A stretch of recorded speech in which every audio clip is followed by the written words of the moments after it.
Selamat pagi, shalom, salam sejahtera bagi kita semua, Bapak Ibu dan saudara-saudaraku yang dikasihi.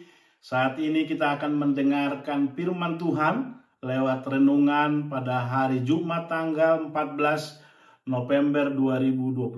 Sebelum kita mendengarkan firman Tuhan, terlebih dahulu kita berdoa. Mari kita bersatu di dalam doa. Bapa di surga, Bapa yang baik yang kami sembah, yang kami puji melalui anak-Mu Tuhan Yesus Kristus, Tuhan dan Juru Selamat kami. Di pagi hari ini kami bersyukur Tuhan yang memelihara, menolong dan menyertai kami. Sebagaimana kami ada saat ini Tuhan, itu semua karena kasih dan anugerah Tuhan. Kami rindu untuk mendengarkan firman-Mu Tuhan, dan kami mau belajar dan mau berjalan sesuai dengan firman Tuhan, supaya kasih dan anugerah-Mu yang menyertai kami, yang membimbing dan menolong di setiap langkah-langkah kehidupan kami. Terpujilah nama Tuhan. Di dalam nama Tuhan Yesus Kristus kami berdoa dan mengucap syukur. Amin. Bapak, Ibu dan saudara-saudaraku yang dikasihi firman Tuhan, pada saat ini terambil dari Kisah Para Rasul 15 ayat 11. Sebaliknya kita percaya bahwa oleh kasih karunia Tuhan Yesus Kristus kita akan beroleh keselamatan, sama seperti mereka juga. Demikianlah pembacaan firman Tuhan sebagai topik kesatuan suara dalam kebenaran. Bapak, Ibu dan saudara-saudaraku yang dikasihi, kita percaya bahwa Yesus Kristuslah Tuhan dan Juru Selamat kita. Karena kasih karunia Tuhan itulah yang kita peroleh, sehingga kita beroleh keselamatan, anugerah dan kasih Tuhan itu yang kita alami, kita rasakan di dalam kehidupan ini. Firman ini mengajak kita untuk senantiasa berharap dan memuji dan memuliakan Tuhan dalam segenap hati kita, dengan segenap jiwa kita, dengan segenap kekuatan kita dan keberadaan kita, senantiasa memuji dan memuliakan nama Tuhan. Kita bersyukur di dalam Tuhan karena kita ada saat ini, itu semua karena kasih dan anugerah Tuhan, karena keselamatan yang kita peroleh dengan sangat berarti, diberikan dengan cuma-cuma, memberikan kehidupan ini sehingga kita boleh berjalan di dalam kehidupan yang saat ini. Itu semua semata-mata karena kasih Tuhan. Kalau kita berbicara di dalam kesatuan suara dalam kebenaran, tentu kita mengingat bagaimana paduan suara merupakan gabungan yang kompak dari berbagai jenis suara, baik pria, wanita, anak muda, orang tua, yang rindu di dalam kumpulan paduan suara. Tentu dari berbagai jenis suara, pria dan wanita itu tinggi ada rendahnya. Di dalam paduan suara tentu dituntut kekompakan, keselarasan dan keserasian di dalam setiap suara, baik suara sopran, baik suara tenor, bass, dan suara yang lainnya. Di dalam paduan suara itu akan terasa terjadi paduan suara yang indah. Tetapi bila mana ada suara yang tidak pas, itu akan mengganggu. Bila ada satu orang yang bersuara yang berbeda, tentu tidak ada keharmonisan, dan itu akan hilang sendirinya. Bapak, Ibu dan saudara-saudaraku, sama halnya dalam nats ini menceritakan adanya ajaran yang ditambahkan pada anugerah keselamatan yang sudah diterima oleh orang non-Yahudi. Ajaran itu menyatakan bahwa keselamatan harus dilengkapi tindakan sunat untuk memenuhi tuntutan hukum Taurat Tuhan. Ajaran itu bagaikan suara lain yang menyusup di dalam pengajaran dari Rasul Paulus. Bapak, Ibu, dan saudara-saudaraku yang dikasihi, suara lain itu sangat bertentangan dengan pengajaran Yesus kepada para muridnya, yaitu bahwa keselamatan merupakan anugerah yang Dia berikan. Sebab itu Paulus dan Barnabas pergi ke Yerusalem untuk membicarakan masalah ini dengan rasul-rasul lain.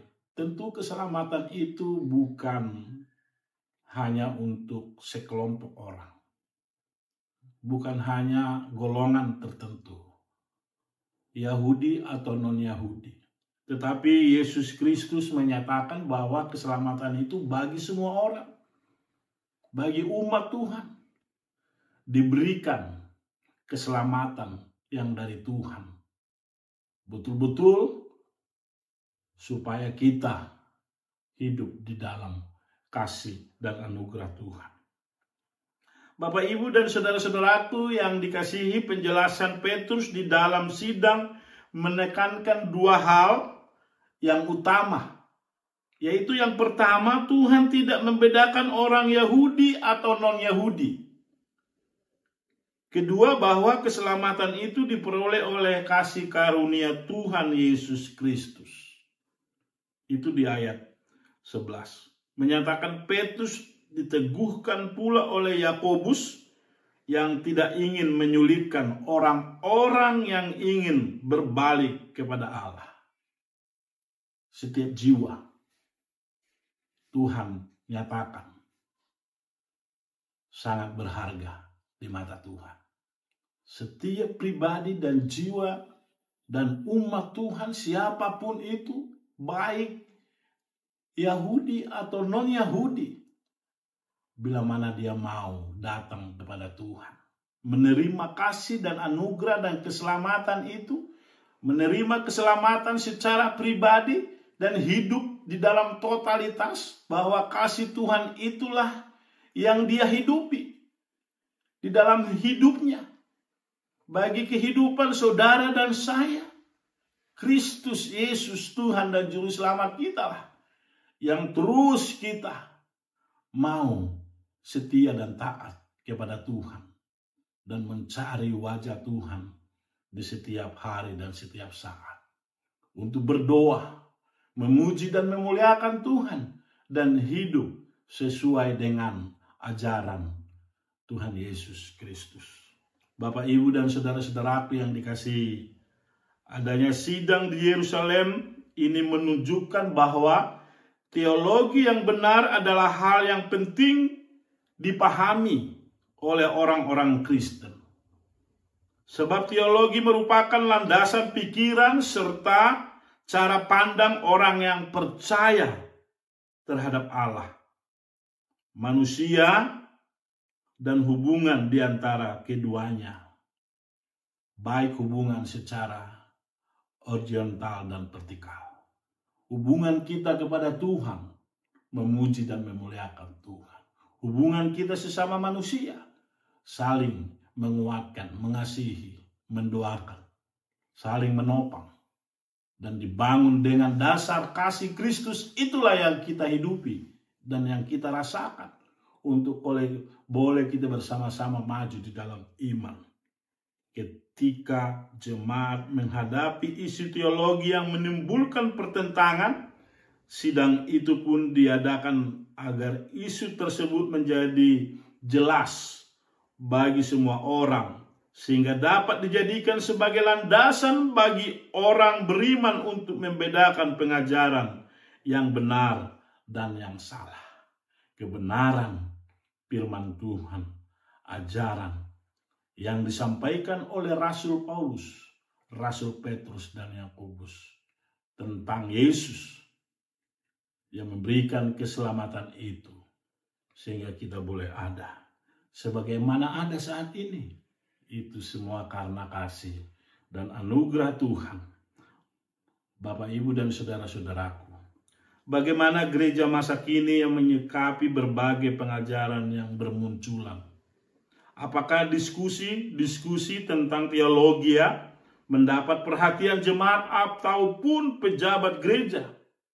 Pemahaman kisah ini kiranya kita menyediakan waktu untuk mendiskusikan pengajaran-pengajaran yang kelihatannya bertentangan dengan kebenaran yang sudah dikenal dalam Yesus Kristuslah sebagai Tuhan dan Juru Selamat kita yang memberikan keselamatan itu bagi saudara dan saya. Mari kita terus belajar tentang firman Tuhan. Merenungkan firman Tuhan itu siang dan malam.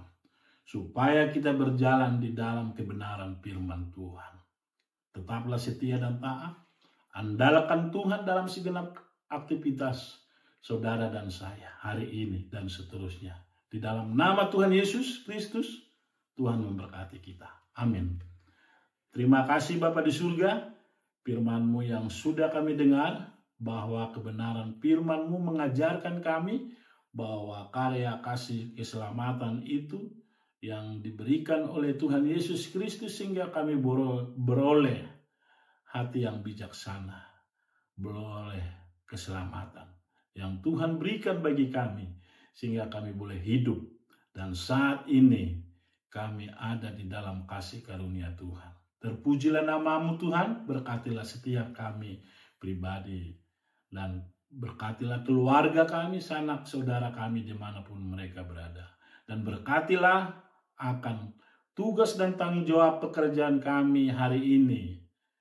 Biarlah nama Tuhan yang dipuji dan dimuliakan. Dan berkat-berkat-Mu turun atas kami. Di dalam nama Tuhan Yesus Kristus, kami berdoa dan mengucap syukur. Kasih karunia dari Tuhan Yesus Kristus, cinta kasih dari Bapa di surga, persekutuan Roh Kudus menyertai kita hari ini sampai selama-lamanya.